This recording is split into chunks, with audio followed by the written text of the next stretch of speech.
हे champions, आज हम लोग बात करेंगे numerical based on work done in thermodynamics.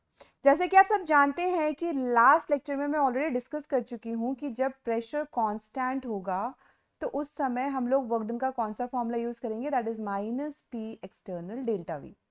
So question put up ये होता है कि जब प्रेशर कांस्टेंट नहीं है या जब प्रेशर वेरिएबल है तो उस समय वर्क डन के लिए हम कौन सा फॉर्मूला यूज करेंगे। तो ये चीज मैं आपको एक ग्राफ से एक्सप्लेन कर रही हूँ, ध्यान से सुनना। और वो जो ग्राफ होगा वो किसके बीच में होगा? प्रेशर वर्सेस वॉल्यूम के बीच में। आपको इस पर्टिकुलर ग्राफ का वर्क डन फाइंड आउट करना है, ठीक है। बट प्रॉब्लम ये है कि यहाँ पे जो प्रेशर है ना वो कंटिन्यूसली चेंज हो रहा है। प्रेशर कंटिन्यूसली चेंज हो रहा है। सो प्रॉब्लम ये आ रही है कि जो P एक्सटर्नल है उसमें प्रेशर की कौन सी वैल्यू पुट की जाएगी, ठीक है। तो आप लोग क्या करोगे, एक पतली सी स्ट्रिप काट लोगे और इस पतली सी स्ट्रिप जिसको आप काटोगे इसका वॉल्यूम कितना हो जाएगा? dv। और प्रेशर क्या मान लो? P। तो ये जो पतली सी स्ट्रिप आपने काटी है इसको बाहर निकाल लो। और अगर मैं आपसे पूछूं कि ये जो पतली सी स्ट्रिप है इसका एरिया कितना होगा, तो ये हो गया आपका P और ये हो गया आपका dv। तो जब मैं बात करती हूँ एरिया ऑफ स्ट्रिप की तो फॉर्मूला क्या हो जाएगा? Length into breadth, that is P into dv which is equal to PdV।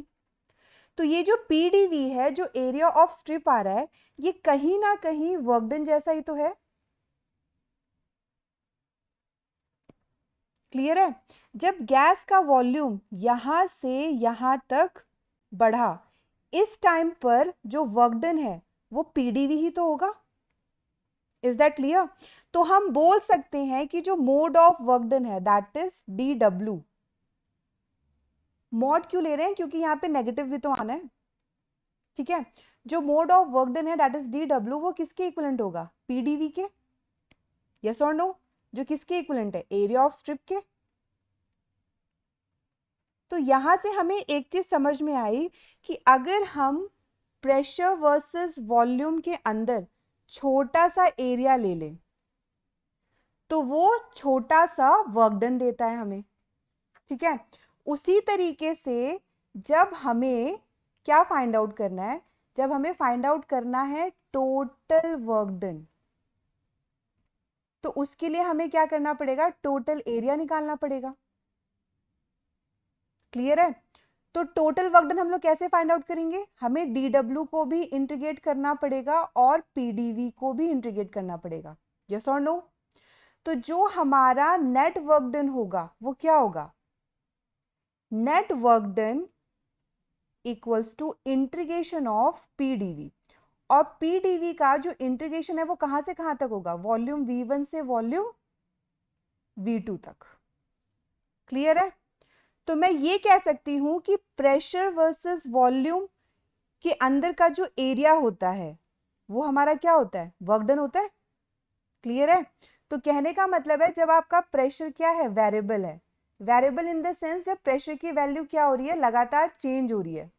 तो उस समय अगर हमें वर्क डन फाइंड आउट करना है तो उसका फॉर्मूला क्या होगा? उसका फॉर्मूला होगा माइनस पी एक्सटर्नल dv और उसे इंटीग्रेट करेंगे v1 से v2 तक। माइनस क्यों लगता है ये चीज मैं ऑलरेडी लास्ट लेक्चर में आपको बता चुकी हूं। क्लियर है? कोई डाउट तो नहीं? तो चलिए अब कुछ क्वेश्चंस करते हैं। तो now coming to the first question. First question क्या कह रहा है, आइए ये देखते हैं। तो यहाँ पे प्रेशर वर्सेस वॉल्यूम के बीच में एक ग्राफ गिवन है और क्वेश्चन ये कह रहा है a gas expand from A to B, find the work done. कोई पर्टिकुलर गैस है जो ए से बी एक्सपैंड हो रही है और आपको इसका वर्क डन फाइंड आउट करना है। तो जैसा कि मैंने आपसे कहा कि जब प्रेशर कांस्टेंट होता है तो हम कौन सा फॉर्मूला यूज करते हैं? That is work done equals to minus P external delta V. और जब प्रेशर वेरिएबल होता है तो उस समय हम कौन सा फॉर्मूला यूज करते हैं? That is work done equals to integration of P external dV और उसे इंटीग्रेट कहां से कहां तक करते हैं? V1 से V2 तक। और अगर आपको कोई ग्राफ गिवन है और हमें उसका वर्क डन फाइंड आउट करना है तो वो क्या हो जाएगा? Area under PV curve. Is that clear?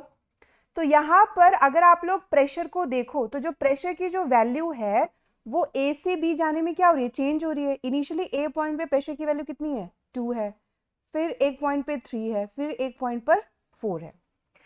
तो जब मैं यहाँ पर प्रेशर वर्सेस वॉल्यूम के एरिया की बात करती हूँ, तो इसके अंदर का जितना एरिया है हमें वही तो निकालना है। हमें पर्टिकुलरली इस एरिया को फाइंड आउट करना है। और ये किसकी तरह है, ट्रेपीजियम की तरह है। तो यहाँ पे जो वर्क डन का फॉर्मूला लगेगा वो क्या लगेगा, एरिया अंडर पीवी कर्व। अब जो पीवी कर्व के अंदर जो एरिया आ रहा है वो किसकी तरह है, ट्रेपीजियम की तरह है। तो फॉर्मूला लगा दो सीधे सीधे, half into sum of parallel side into height. Clear है। यहां पर अगर आप लोग एक चीज नोटिस करो तो ये जो पैरेलल साइड है इसकी वैल्यू कितनी आ रही है, 2 आ रही है। तो ये हो जाएगा हाफ इंटू 2 प्लस ये वाली जो पैरेलल साइड है ये कितनी आ रही है, 4 इंटू हाइट आपकी कितनी आ रही है, 3 माइनस 1। ओवरऑल जो एरिया है वो यहां से यहां तक की तो है, इतना ही तो एरिया हमें फाइंड आउट करना है। तो 3 माइनस 1 कितना हो जाएगा, 2।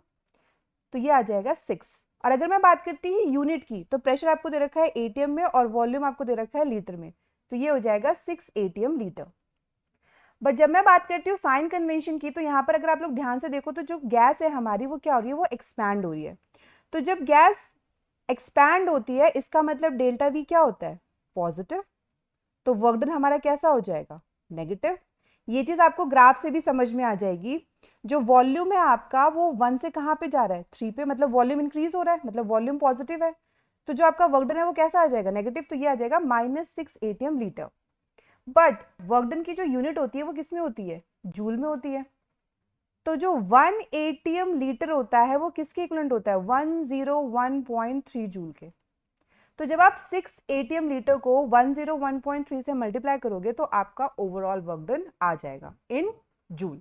क्लियर है। आइए देखते हैं नेक्स्ट क्वेश्चन को। तो नेक्स्ट क्वेश्चन क्या कह रहा है, यहां पर आपको एक ग्राफ गिवन है प्रेशर वर्सेस वॉल्यूम का, ठीक है। और ये दिखा रहा है कि कोई गैस है, ये कोई प्रोसेस हो रहा है, ए से बी, बी से सी, सी से ए। मतलब कोई गैस है वो पहले ए से बी गई, फिर बी से सी गई, फिर सी से ए पर आई। क्लियर हो गया। तो आपसे पूछ रहा है कि आपको वर्क डन निकालना है A to B, B to C, C to A और ए बी सी ए, मतलब ओवरऑल साइकिल का। तो अगर आप इसको ध्यान से देखो तो यहाँ पे ना 3 प्रोसेस हो रहे हैं ओवरऑल। कैसे, ध्यान से सुनना। जब हम लोग ए से बी गए तो जो हमारा वॉल्यूम है ना वो क्या है, वॉल्यूम कांस्टेंट है। वॉल्यूम में कोई चेंज नहीं आ रहा, सिर्फ और सिर्फ प्रेशर में चेंज आ रहा है। और जब हम लोग बी से सी गए तो यहां पर प्रेशर कांस्टेंट है, प्रेशर कांस्टेंट है, वॉल्यूम में चेंज आ रहा है। और जब हम लोग सी से ए पे गए तो वॉल्यूम क्या हो रहा है, डिक्रीज हो रहा है। ये सुन लो, जो वॉल्यूम है हमारा डिक्रीज हो रहा है और प्रेशर भी डिक्रीज हो रहा है। क्लियर है। तो हमें इन तीनों का वर्क डन निकालना है अलग अलग। तो आइए देखते हैं। जब मैं बात करती हूँ डब्ल्यू ए बी की, तो फॉर्मूला क्या लग जाएगा, -P एक्सटर्नल डेल्टा वी। क्यों, क्योंकि वॉल्यूम हमारा क्या है, कांस्टेंट, मतलब 0। तो work done for A B कितना आ जाएगा, 0। और जब मैं बात करती हूँ work done for B C, तो यहाँ पर हमें ये टोटल एरिया निकालना पड़ेगा बी सी का, ये पूरा ओवरऑल, ये पूरा एरिया फाइंड आउट करना पड़ेगा बी सी के लिए, क्योंकि बी सी ये वाली लाइन है आपकी, ठीक है। तो ये किसकी तरह आ रहा है, रेक्टेंगल की तरह। तो उसका एरिया क्या हो जाएगा, लेंथ इंटू ब्रेथ। क्लियर है। तो लेंथ कितनी आ रही है, तो ये आ जाएगा 6 इंटू, और ये आ जाएगा 3 माइनस 1 2। तो ये आ जाएगा 12 एटीएम लीटर, क्योंकि प्रेशर एटीएम में गिवन है और वॉल्यूम लीटर में गिवन है। अब यहाँ पे जो वॉल्यूम है ना वो एक्सपैंड हो रहा है। अगर वॉल्यूम एक्सपैंड होगा मतलब डेल्टा वी की वैल्यू क्या है, पॉजिटिव है। तो वर्क डन हमारा कैसा आ जाएगा, नेगेटिव। तो ये आ जाएगा -12 एटीएम लीटर। क्लियर है। तो हमारा वर्क डन आ जाएगा for B C -12 atm litre.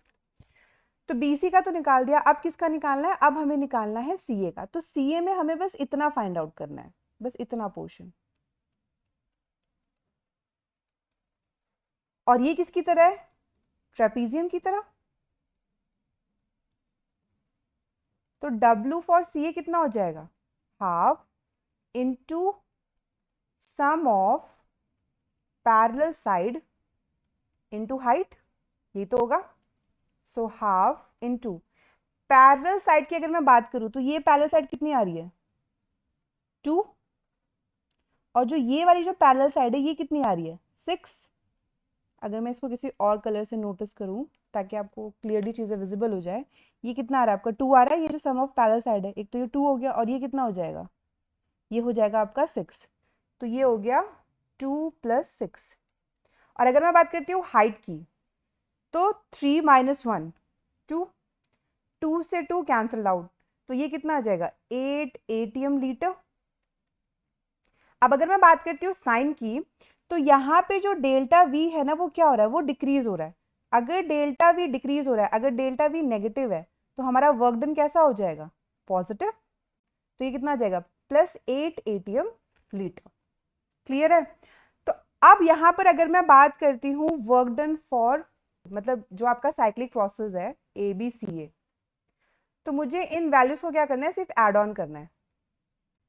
पहले का आया था 0, उसके बाद आया -12 और फिर आया +8, तो ये आ जाएगा -4 ATM लीटर। अब यहां से एक बहुत इंटरेस्टिंग चीज निकल कर आई। वो इंटरेस्टिंग चीज क्या है, वो ये है कि जो वर्क डन होता है for cyclic process is never equal to 0।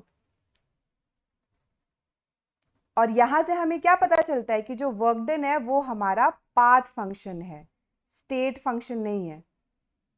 क्योंकि वर्क डन ओवरऑल पाथ पे डिपेंड कर रहा है, इनिशियल और फाइनल स्टेट पे डिपेंड नहीं कर रहा है। क्लियर हुआ।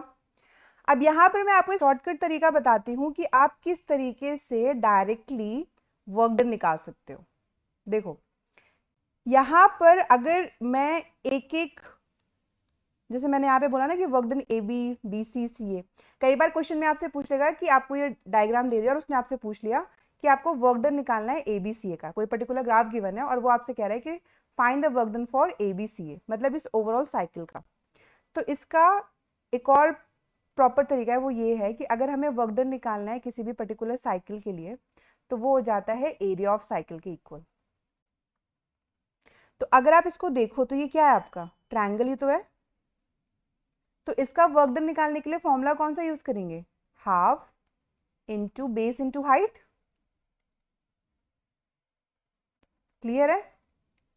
तो हमारा बेस कितना हो जाएगा, 3 - 1 2, हाइट कितना हो जाएगा, 6 - 2 4, 2 से 2 कैंसिल आउट और ये हो जाएगा 4 ATM लीटर। तो आप बोलोगे मैम ये तो समझ में आ गया, लेकिन साइन कन्वेंशन का क्या। तो बहुत सिंपल सी चीज है, अगर आप साइकिल को क्लॉकवाइज लेके जाओ, अगर आप साइकिल को क्लॉकवाइज लेके जाओ तो जो आपका वर्क डन है वो कैसा आएगा, नेगेटिव। लेकिन वहीं अगर आप साइकिल को एंटी क्लॉकवाइज लेके जाओ तो आपका वर्क डन कैसा आएगा, पॉजिटिव। तो अगर आप इस ग्राफ को ध्यान से देखो तो यहाँ पे जो साइकिल है वो कैसे जा रही है, वो क्लॉकवाइज ही तो जा रही है। पहले ऐसे, पहले A to B, फिर B to C, फिर C to A। तो ये कितना आ जाएगा, -4 ATM लीटर। तो मैंने आपको एक ओवरऑल तरीका भी बता दिया और एक शॉर्टकट तरीका भी बता दिया। ठीक है। सो क्लास, अगर आपको इस लेक्चर से रिलेटेड कोई भी डाउट है तो आप कमेंट कर सकते हैं। Till then keep smiling, keep shining and good bye.